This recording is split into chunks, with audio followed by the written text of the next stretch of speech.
উৎসবমুখর পরিবেশে মনোনয়ন ফর্ম সংগ্রহ করল শিবা শানু জয় চৌধুরী পরিষদ। চলচ্চিত্রের উন্নয়ন ও শিল্পীদের কল্যাণে কাজ করার প্রত্যয়। সালমান শাহর মৃত্যু নিয়ে কথা বলেছেন অভিনেত্রী ডলি জোহর। বিয়ে করেছেন সঙ্গীত শিল্পী শেখ সাদি। অনুষ্ঠিত হলো রবীন্দ্রনাথের জার্মানি যাত্রা নিয়ে বিশেষ আয়োজন। দর্শক সবাইকে আমন্ত্রণ। শুরু করছি ওয়াকার ফুডের প্রেজেন্টস শোবিজ এন্ড স্টাইল 24 এর আয়োজন। দেশ বিদেশের বিনোদনের নানা খবর সাথে নিয়ে আছি আমি শাহরিন জেবিন। নির্বাচনী হাওয়া বইছে পিএফডিসিতে। শুরু হয়েছে মনোনয়ন ফর্ম সংগ্রহের কার্যক্রম। বাংলাদেশ চলচ্চিত্র শিল্পী সমিতির 2026-28 মেয়াদের নির্বাচন ঘিরে তাই তো উৎসব মুখর পরিবেশে মনোনয়ন ফর্ম সংগ্রহ করেছে শিবা শানু জয় চৌধুরী পরিষদ। প্রতিশ্রুতি, নতুন পুরনো শিল্পীদের সমন্বয়ে চলচ্চিত্রের উন্নয়ন ও শিল্পীদের কল্যাণে কাজ করার। ঢাকঢোল আর ব্যান্ডের তালে ভিন্ন রকম নির্বাচনী আমেজে শিল্পীরা। বাংলাদেশ চলচ্চিত্র শিল্পী সমিতির নির্বাচন ঘিরে চলছে মনোনয়ন ফর্ম সংগ্রহের এমন উৎসব। শনিবার বিএফডিসিতে উৎসব উদ্দীপনার মধ্য দিয়ে মনোনয়ন ফর্ম সংগ্রহ করেন শিবা শানু ও জয় চৌধুরী পরিষদ। ব্যান্ড পার্টি, ঢাকঢোল আর নাচে গানে মুহূর্ত ভাগাভাগি করেন সদস্য আর সমর্থকরা। এদিন উপস্থিত ছিলেন চিত্রনায়িকা রোজিনা, অভিনেতা আলিরাজ, শিবা শানু, জয় চৌধুরী, নানা শাহ সহ চলচ্চিত্র অঙ্গনের পরিচিত অনেক মুখ। আমাদের এই প্যানেলটা আমরা সমস্ত শিল্পীরা মিলে কিন্তু তৈরি করেছি। এটা যে আমরা কয়েকজনে মিলে তৈরি করেছি তা না। এই প্যানেলটাই শিবা শানু জয় প্যানেলটা আমরা সকলে মিলে তৈরি করেছি এবং এই প্যানেলটায় আমি অসম্ভব আশাবাদী। শিবা শানু জয় চৌধুরী যে তারুণ্য নিয়ে এবার এই পরিষদটা গঠন করেছে, আমি দাঁড়িয়ে থেকে সে তারুণ্যকে আরও বেগবান করব। তরুণ একেবারে নবীনতম আমাদের আরজু, আমাদের কাকন, আমাদের জলি, আমাদের পলি, শিলা একবারে নতুন কিছু মুখ। তাদের সাথে আমরা অভিজ্ঞ আলিরাজ, আমরা রোজিনা ম্যাডাম, দিয়ে তায়েব, আমি সুব্রত, সনি রহমান, আমাদের ফরাদ ভাই, আমাদের কাবিলা আমার বন্ধু, আমাদের জাদু আজাদ, আমাদের জেসমিন, সবাইকে নিয়ে আমরা সুন্দর পরিষদ গঠন করে আমরা আগামী দিনে আমরা নেতৃত্ব দেব, যাতে আমরা বাংলাদেশ চলচ্চিত্র শিল্পী সমিতিটাকে একটা সুন্দরভাবে গড়ে তুলতে পারি। অতীতে যা ভুল করেছি তা সেই ভুল ভ্রান্তি সব আমরা বর্জন করে আমরা নতুন চিন্তা ভাবনা নিয়ে আমরা শিল্পী সমিতিটাকে আবার নতুন করে সাজাবো। নতুন ও পুরনো শিল্পীদের সমন্বয়ে গঠিত এই প্যানেল চলচ্চিত্রের উন্নয়ন এবং শিল্পীদের কল্যাণে কাজ করবে বলে জানান চিত্রনায়িকা রোজিনা। আর সবার জন্য যেন আমরা একত্র থাকতে পারি, সহযোগিতা করতে পারি, কাজে আসতে পারি। এই জন্য কিন্তু একটা সমিতি, শিল্পী সমিতি আপনার এখানে একটা ঘর, সবাই এসে বসলাম, কথা বললাম, কার কি অসুবিধা আছে সুবিধা আছে জানতে পারলাম। এর জন্য তো সমিতি, যার জন্য কিন্তু নির্বাচন হয় প্রতি বছরই। তারপর নির্বাচন হচ্ছে, একদল হয়তো হেরে যাচ্ছে আর একদল হয়তো জিতছে। আমি আশা করি যেই হারুক যে জিতুক আমরা একসাথে যেন কাজ করতে পারি এই শিল্পীর জন্য, আমাদের জন্য। কথা নয় বরং কাজের মাধ্যমে নিজেকে প্রমাণ করতে চান শিবা শানু। অন্যদিকে তরুণদের প্রতি আস্থা রাখায় সকলের প্রতি কৃতজ্ঞতা জয় চৌধুরীর। এই নির্বাচনে আমি সভাপতি পদে প্রতিদ্বন্দ্বিতা করছি, আর এর জন্য আপনাদের সবার কাছে দোয়া চাই। আমি দুটি কথা বলতে চাই। অনেক কথা বলেন যে আমি এটা করব সেটা করব, বা আপনারা হয়তো জিজ্ঞেস করতে পারেন যে আপনি কি করতে চান শিল্পীদের জন্য। I am not a Superman, আমি কোনো অতি মানব না। আমি একজন সাধারণ আপনাদের মতোই মানুষ। তবে আমার দুটো শক্তিশালী হাত আছে আমার শিল্পীদের জন্য কিছু করার। আমার একটা ভিতরে হৃদয়, হার্ট আছে, যেখানে শিল্পীদের জন্য ভালোবাসা আছে এবং শিল্পীদের জন্য ভালো কিছু করার ইচ্ছা আছে। এখন দেখেন আমাদের বর্তমান চলচ্চিত্রের যে সংকটটা, সেই সংকটটা খুব গভীর এবং কঠিন। এই সংকটটা রাতারাতি উঠতে যাওয়াটা সম্ভব না, বা এখান থেকে হঠাৎ করে পরিবর্তন করে ফেলা সম্ভব না, হঠাৎ করে সব শিল্পীকে কর্মব্যস্ত করে দেওয়া সম্ভব না। তবে বর্তমান সংকট যেটা আমরা ফিল করি সবাই, সেইটা যাতে কিছুটা লাঘব করা যায় সেই কল্পে আমি কাজ করব, আমরা সবাই কাজ করব এবং সেই চিন্তা চেতনা নিয়ে আমরা নির্বাচন করছি। আর অতি প্রতিশ্রুতি দেওয়ার কিছু নেই, কারণ প্রতিশ্রুতি দেওয়া হয় প্রতিশ্রুতি ভঙ্গ করার জন্য। আমি যেটা করব সেটাই আমার প্রতিশ্রুতি, সেটাই দৃশ্যমান হবে এবং আপনারা দেখতে পারবেন। সেকেন্ডলি হচ্ছে যে এতদিন অনেকে বলে যে আমি এটা করেছি সেটা করেছি, এই করেছি সেই করেছি। আমি এর কিছুই করব না। যতটুকু আমি করেছি সেটা আমার দায়িত্ব ছিল এবং দায়িত্ববোধ থেকেই করেছি, অন্য কিছু বাড়াবাড়ির জন্য আমি করিনি। থ্যাংক ইউ, সবাই দোয়া করবেন যাতে নির্বাচনটা সুন্দরভাবে বন্ধুত্বপূর্ণ পরিবেশ, সেই সৌহার্দ্যপূর্ণ পরিবেশে, উৎসবমুখর পরিবেশে আমরা সম্পন্ন করতে পারি। আমি একটা কথাই বলতে চাই, সেটা হচ্ছে আমরা এবার শুধু আবেগ নয়, বিবেক দিয়ে সুন্দরভাবে সামনে এই শিল্পী সমিতিটাকে, শিল্পী সমিতির শিল্পীদেরকে সামনের দিকে নিয়ে যাব। আমরা অনেক বেশি ঋণী, অনেক বেশি আবেগপ্লুত আজকে যে এরকম লিজেন্ডরা সবাই আমার পাশে বসে আছে এবং আমার শানু ভাইকে নেতৃত্ব হিসাবে সামনে এগিয়ে দিচ্ছে। সবার কাছে আমরা অনেক বেশি কৃতজ্ঞ। আপনারা সবাই যেভাবে আছেন আমাদের জন্য দোয়া করবেন, যাতে আমরা সুন্দরভাবে বিজয়ের মালা নিয়ে সামনে চলচ্চিত্র শিল্পী সমিতির এমন কিছু 2 বছর করে যেতে পারি, যেটা হয়তো নতুনত্ব কিছু আমাদের দ্বারা আসবে। 22 জুন মনোনয়নপত্র জমা দেওয়ার মাধ্যমে আনুষ্ঠানিকভাবে জানানো হবে কে কোন পদের জন্য নির্বাচনে অংশ নিচ্ছেন। শিবা শানু, জয় চৌধুরী প্যানেলের এবং আমাদের সবার নেতৃত্বে, আমাদের সবার নেতৃত্বে আর কি, এবং আপনাদের সহযোগিতায় সেই আমরা প্যানেল ঘোষণা করব। যেদিন আমরা ওই নমিনেশন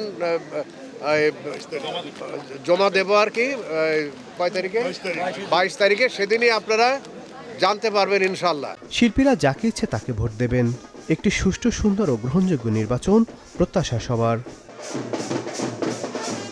নাদিম হাসান, চ্যানেল 24, ঢাকা। কেন সালমান শাহকে শেষবারের মতো দেখতে যাননি শাবনূর? এমন প্রশ্ন যখন বারবার উঠে এসেছে নায়কের মৃত্যুর পর, তখন তার উত্তর মিলল অভিনেত্রী ডলি জোহরের কথায়। সম্প্রতি এক টেলিভিশন সাক্ষাৎকারে অংশ নেন তিনি। সেখানে নানা আলাপচারিতায় অভিনেত্রী কথা বলেন প্রয়াত নায়ক সালমান শাহর মৃত্যুদিনের ঘটনা নিয়ে। তিনি জানান, সালমান শাহ দুর্ঘটনায় আহত হয়েছেন এমন খবর প্রথমে ফোনে জানতে পারেন তারা। পরে একের পর এক ফোনে পরিস্থিতির অবনতি এবং মৃত্যুর সংবাদ পৌঁছালে ভেঙে পড়েন চিত্রনায়িকা শাবনূর। শুধু তাই নয়, নিজ বাসা থেকেও বের হয়ে যাওয়ার ইচ্ছা প্রকাশ করেন তিনি। তবে নির্মাতা এহতেশামের পরামর্শে এবং শাবনূরের পরিবারের অনুপস্থিতির কারণে তাকে বাসা থেকে বের হতে বাধা দেন ডলি জোহর। তিনি জানান, পুরো সময় তিনি শাবনূরের পাশেই ছিলেন এবং গভীর রাত পর্যন্ত তার সঙ্গেই অবস্থান করেন। এই বক্তব্যের মাধ্যমে সালমান শাহর মৃত্যুর দিনে শাবনূরের শেষবার দেখতে না যাওয়ার পেছনের ঘটনা নিয়ে দীর্ঘদিনের আলোচিত একটি বিষয় নতুনভাবে সামনে এসেছে দর্শক মহলে। 6 সেপ্টেম্বর আমি শুনেছি যে আপনি সারা দিন একদম রাত পর্যন্ত আপনি শাবনূরের বাড়িতেই ছিলেন। ছিলাম মানে কি, এটাই তো কাকতালীয়, মানে অবাক লাগে, কেউ বিশ্বাস করতে চায় না। যারা দেখেছে আমাকে তখন ওই সময় জানতো, মানে একদম বাসার কাছ থেকে, তারাই একমাত্র বিশ্বাস করে কথাটা। দর্শক, এবারে 1 মিনিটে জেনে নেব দেশ বিদেশের বিনোদনের কিছু খবর। জীবনের নতুন অধ্যায় শুরু করছেন তরুণ প্রজন্মের জনপ্রিয় গায়ক শেখ সাদী। শুক্রবার পারিবারিক আয়োজনের মধ্য দিয়ে আংটি বদল হয়েছে তার। গায়ক জানিয়েছেন, পরিবারের পছন্দেই বিয়ের পিঁড়িতে বসতে চলেছেন তিনি। আগামী 5 জুলাই তৃতীয়বারের মতো বিবাহ বন্ধনে আবদ্ধ হবেন বলিউডের মিস্টার পারফেকশনিস্ট আমির খান। তবে জাঁকজমকপূর্ণ তারকা খচিত আয়োজন নয়, বরং একেবারে সাধারণ ও ব্যক্তিগত পরিসরে বিয়ে সম্পন্ন করার কথা জানিয়েছেন এই অভিনেতা। মা হতে চলেছেন জনপ্রিয় দক্ষিণী অভিনেত্রী সামান্তা রুথ প্রভু। সম্প্রতি সামাজিক যোগাযোগ মাধ্যমে ভাইরাল হওয়া নায়িকার এক নতুন ছবির সাফল্য উদযাপনের ভিডিওতে ধরা পড়ে অভিনেত্রীর বেবি বাম্প। হলিউডের বিজ্ঞান কল্পকাহিনী নির্ভর ছবি ডিসক্লোজার ডে মুক্তির প্রথম সপ্তাহেই বক্স অফিসে পেয়েছে দারুণ সাফল্য। যুক্তরাষ্ট্রে মুক্তির প্রথম 7 দিনেই ছবিটি আয় করেছে $4.40 কোটি। কবি রবীন্দ্রনাথ ঠাকুরের জার্মানির সঙ্গে গভীর সাংস্কৃতিক ও সাহিত্যিক সম্পর্ককে তুলে ধরতে বিশেষ এক আয়োজন করেছে গ্যাটে ইনস্টিটিউট বাংলাদেশ, যেখানে স্মরণ করা হয় রবীন্দ্রনাথের জার্মানি সফরের নানা অধ্যায়। জীবদ্দশায় একাধিকবার জার্মানি সফর করেছিলেন বিশ্বকবি। সে সময় তিনি জার্মানির সাহিত্যিক ও বুদ্ধিজীবী মহলের সঙ্গে ঘনিষ্ঠ যোগাযোগ গড়ে তোলেন এবং তার বেশ কিছু রচনাও সেখানে প্রকাশিত হয়। ফ্রম দ্য মেমোরি লেন, রবীন্দ্রনাথের জার্মানি যাত্রা শীর্ষক এই সাংস্কৃতিক সন্ধ্যায় তুলে ধরা হয় জার্মানিতে অবস্থানকালে লেখা কবিতা এবং সেই আন্তঃসাংস্কৃতিক বিনিময় থেকে অনুপ্রাণিত বিভিন্ন সাহিত্যকর্ম। অনুষ্ঠানের অন্যতম আকর্ষণ ছিল শিল্পী সঞ্চিতা রাখির সঙ্গীত ও আবৃত্তি নির্ভর পরিবেশনা। সঙ্গীত শিল্পীদের সহযোগিতায় তিনি মঞ্চে জীবন্ত করে তোলেন রবীন্দ্রনাথের জার্মানি সফরের স্মৃতি, ভাবনা ও সৃষ্টিশীলতার নানা দিক। কবিতা, সঙ্গীত এবং সাংস্কৃতিক সংলাপের মধ্য দিয়ে আয়োজিত এই অনুষ্ঠান দর্শকদের সামনে নতুনভাবে তুলে ধরে রবীন্দ্রনাথ ঠাকুর ও জার্মানির দীর্ঘদিনের সাংস্কৃতিক বন্ধনের ইতিহাস। মনস্তাত্ত্বিক থ্রিলার গল্পে আসছে হইচইয়ের নতুন ওয়েব সিরিজ আতঙ্ক, যেখানে প্রধান চরিত্রে আছেন সৌমি তৃষা কুণ্ড। সুমন দাসের পরিচালনায় এটি দেখা যাবে 24 জুন থেকে হইচইতে।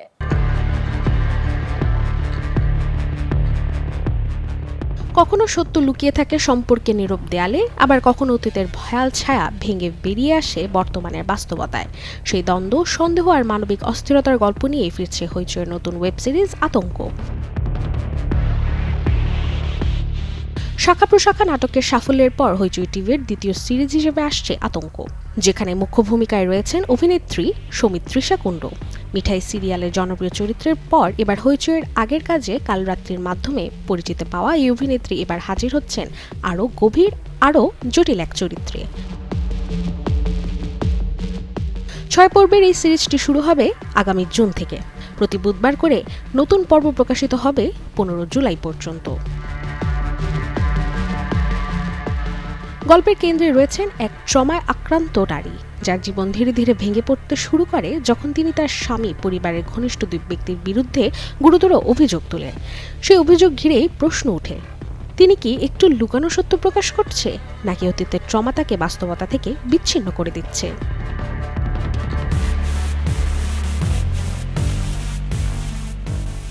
আতঙ্ক সিরিজে আরও অভিনয় করেছেন অভিষেক বাসু, সুব্রত দত্ত, শাওলি চ্যাটার্জি এবং বিশ্বনাথ বাসু।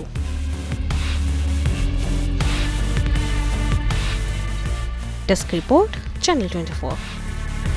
গেল 10 বছরে বিশ্বব্যাপী বলিউডের কোনো ছবি মুক্তিতে সর্বোচ্চ আয়ের record গড়ল sequel cocktail 2। Shahid Kapoor, কৃতি শ্যানন এবং রশ্মিকা মান্দানা অভিনীত যে ছবিটি মুক্তির মাত্র 2 দিনেই 53 কোটি রুপি আয়ের মাইল ফলক অতিক্রম করেছে। বক্স অফিস তথ্য অনুযায়ী ককটেল 2 মুক্তির প্রথম দিনেই বিশ্বব্যাপী প্রায় 20 কোটি রুপি আয় করে শক্তিশালী সূচনা করে। এরপর মাত্র 48 ঘন্টায় ছবিটির মোট আয় দাঁড়ায় 53 কোটি রুপিতে। বিশ্লেষকদের মতে এই সাফল্যের মাধ্যমে এই ছবিটি রণবীর সিং এর রকি আর রানীকে প্রেম কাহিনীকে পেছনে ফেলে গেল 1 দশকের মধ্যে বলিউডের রোমান্টিক কমেডি ঘরানার সবচেয়ে বড় ওপেনিং এর রেকর্ড গড়ে। দেশীয় বাজারের পাশাপাশি আন্তর্জাতিক বাজারেও এই ছবিটি ব্যাপক সাড়া ফেলছে, যা এর সামগ্রিক বক্স অফিস পারফরম্যান্সকে করেছে আরও শক্তিশালী। হলিউডে আসছে নতুন horror sequel evil dead burn. Horror franchise evil ডেডের 7ম কিস্তির পরিচালক ফরাসি নির্মাতা সেবাস্তিয়ান ভানিচেক। আসছে 10 জুলাই প্রেক্ষাগৃহে মুক্তির অপেক্ষায় আছে এই সিনেমাটি, যার গল্পে দেখা যাবে অ্যালিস নামের এক তরুণীকে, যে তার স্বামীর আকস্মিক ও মর্মান্তিক মৃত্যুর পর তীব্র শোকে ভেঙে পড়ে। এই কঠিন সময়ে মানসিক শান্তি ও সান্ত্বনা খুঁজতে এসে ফিরে যায় তার শ্বশুর বাড়িতে, কিন্তু আত্মীয়দের সাথে তার এই আবেগঘন পুনর্মিলন দ্রুতই রূপ নেয় এক রক্তক্ষয়ী নরকে। কারণ প্রাচীন ও অভিশপ্ত বই বুক অফ দ্য ডেড এর মাধ্যমে সেখানে মুক্ত হয়ে যায় একদল প্রাচীন ডেমনিক অপশক্তি। পরে এক এক করে পরিবারের সদস্যরা সেই রক্তপিপাসু পিশাচে পরিণত হতে থাকে এবং আলিসকে বেঁচে থাকার জন্য লড়াই করতে হয় নিজের আপনজনদের বিরুদ্ধেই। সিনেমার প্রধান চরিত্রে অভিনয় করেছেন সুহাইলা ইয়াকুব। পাশাপাশি ছবির আরও গুরুত্বপূর্ণ চরিত্রগুলোতে আছেন হান্টার ডোহান, লুসিয়ান বুকানন, ট্যান্ডি রাইট এবং এরল শান সহ আরও অনেকেই। দর্শক, এতক্ষণ ছিলাম বিনোদনের নানা খবরে। এবারে জীবনযাপনের গল্প দেখব, লাইফস্টাইলের কিছু আপডেট। সেগুন, কড়ই সহ টেকসই কাঠের ফার্নিচার, তাও আবার মিলছে কম দামে। কোনোটি ব্যবহার হয়েছে 2 বছর, কোনোটি আবার 10 বছর, কিন্তু দেখে বোঝার উপায় নেই। অনেকটাই অক্ষত এই ফার্নিচার কিনতে রয়েছে ক্রেতা আগ্রহ। কোথায় কেমন দামে পাবেন, চলুন এবারে জেনে আসি তা।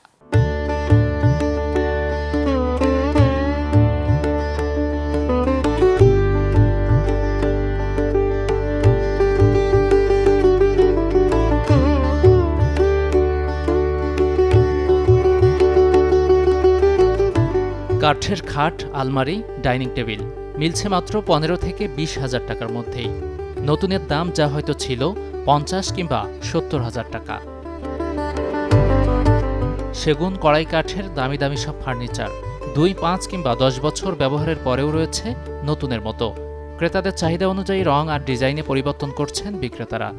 এই খাটগুলা 2.5 ইঞ্চি মোড়া, মানে 6 লিটির ভিতরে, এটা আপনার 20,000 টাকা। এটা আছে আপনার 3 ইঞ্চি 6 লিটির ভিতরে, এটা হইছে 30,000 টাকা। ঠিক আছে, এই আলমারি আছে, এই যে 3 পাটের আলমারি পুরাতন, তাও এটা নিলে 25,000 টাকা। আমরা মনে করেন কিছু মাল আনি বাসা থেকে পুরান থেকে, মনে করেন যে নতুন মাল কিনতে লাগবে 70-80 হাজার, ওই মাল আনবাতে 30,000, 35,000, 25,000 এরকম হলে পাওয়া যায়। রাজধানীর মোহাম্মদপুর টাউন হলের পুরনো ফার্নিচার মার্কেটের চিত্র এটি। কম দামে ফার্নিচার কিনতে দূরের অনেক ক্রেতা ভিড় করেন এখানে। 90 দশকের খাট এরকম আর কি, তো পাইছি, বেশ কয়েকটা পাইছি, দামে মিলে গেলে হয়তো বা নিব, ঘুরে ঘুরে দেখতেছি আর কি।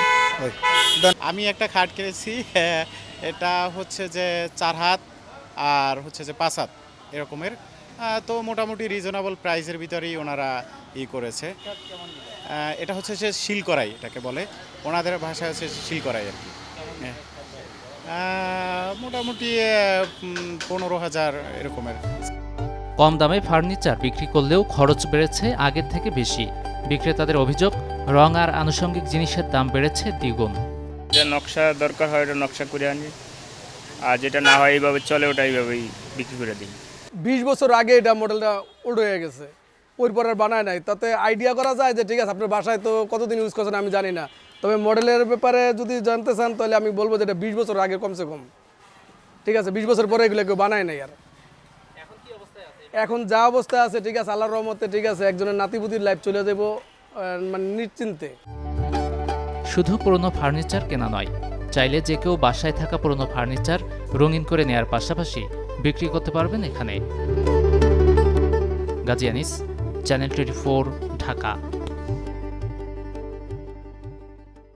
বিশ্বের প্রায় 87টি দেশের জুনের 3য় রবিবারটি পালিত হয় ফাদার্স ডে বা বাবা দিবস হিসেবে।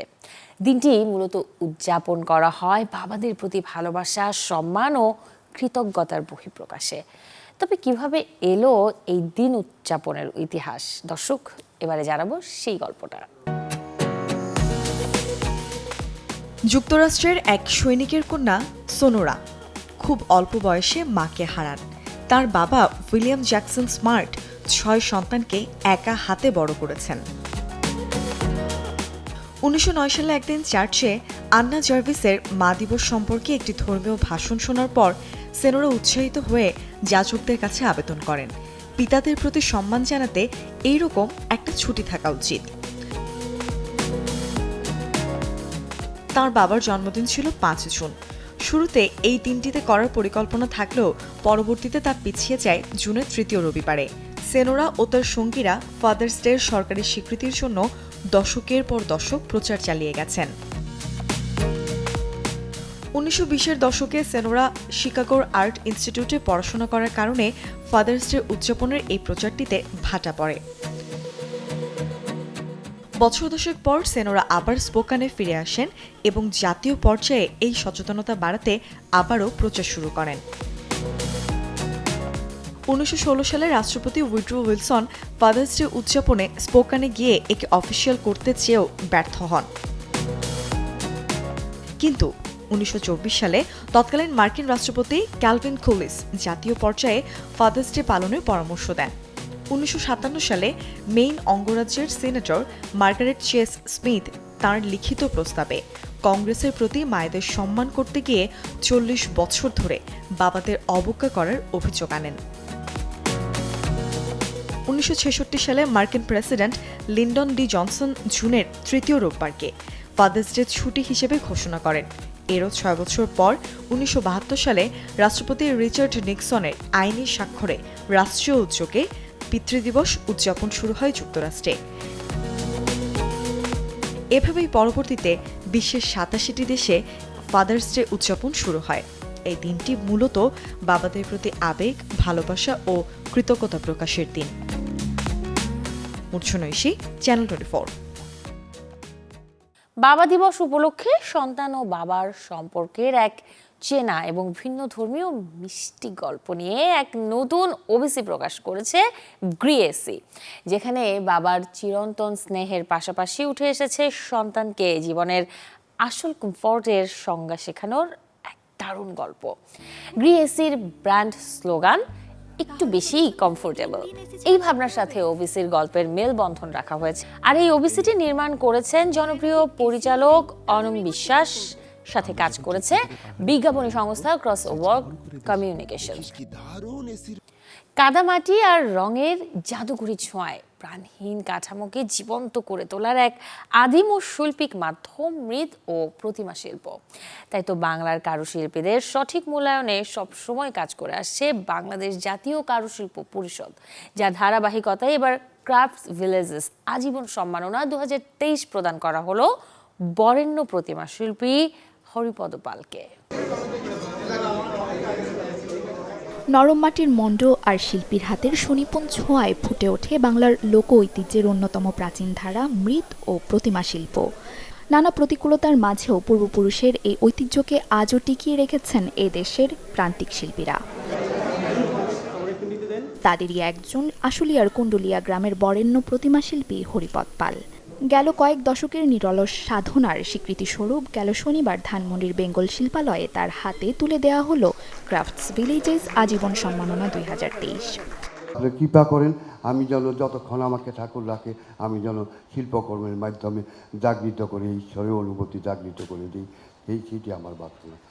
জাতীয় কারুশিল্প পরিষদের এই আয়োজনে উপস্থিত ছিলেন ইউনেস্কো জাতীয় কমিশনের ডেপুটি সেক্রেটারি জেনারেল সাবতিনা মনির চিঠি, বেঙ্গল ফাউন্ডেশনের মহাপরিচালক লুভা নাহিদ চৌধুরী, জগন্নাথ বিশ্ববিদ্যালয়ের চারুকলা অনুষদের ডিন অধ্যাপক বজলুর রশিদ খান, জাতীয় কারুশিল্প পরিষদের সভাপতি চন্দ্রশেখর সাহার মতো বিশিষ্টজনেরা। বক্তারা বলেন, হরিপদ পাল তার সৃষ্টির মাধ্যমে অসাম্প্রদায়িক সম্প্রীতি ও মানবিকতার এক উজ্জ্বল উদাহরণ সৃষ্টি করেছেন। সেই সাথে আলোচনায় আরও উঠে আসে প্রতিমা শিল্পের ঐতিহ্য ও সামাজিক গুরুত্ব। এই মাটি প্রাপ্তি সহজে ঘটে না, যেহেতু মৃৎশিল্পী সবচেয়ে নিঃশব্দ, তাদের ভাষা, তাদের মুখে কোনো কথা নেই, তারা যে কাজটা করে সে কাজটা কোনো তাদের মুখ থেকে কোনো কথা নেই। এই মাটি আনতে ওনাদেরকে নানা জায়গায় চাঁদা দিতে হয়। এটা হয়ে আসছে অনেক বহু বছর ধরে। এই যে ডিজাইনের প্রোটেকশন দরকার, এই যে নকল হচ্ছে কিংবা আমরা নকল করছি, কিংবা আমরা যে কাজটা বংশ পরম্পরায় করলাম এটা এখন দেখা যাচ্ছে আরেকজনের অধিকার হয়ে দাঁড়াচ্ছে। এই কাজগুলো থেকে আপনারা বাঁচবেন যখন, কিংবা বলতে পারবেন খুব জোর গলায় যখন আপনারা নিজে শক্তিশালী হবেন। লোকশিল্পীদের জীবনমান উন্নয়ন আর এই অমূল্য ঐতিহ্যকে পরবর্তী প্রজন্মের জন্য টিকিয়ে রাখতে দরকার সম্মিলিত প্রচেষ্টা, এমন প্রত্যাশায় সকলের প্রতি আহ্বান জানিয়ে শেষ হয় এই আলোচনা সভা। নসিন নাওয়ার, চ্যানেল 24। দর্শক, এই ছিল আজকের Walker footwear presents showbiz and style 24 এর আয়োজনে। বিনোদন ও লাইফস্টাইলের সব খবর জানতে ভিজিট করুন আমাদের ফেসবুক পেজ এবং ইউটিউব চ্যানেলে। কাল ঠিক একই সময়ে আবারও দেখা হবে। সেই পর্যন্ত সবাই ভালো থাকুন, আর দর্শক অবশ্যই চ্যানেল 24 এর সাথেই থাকুন।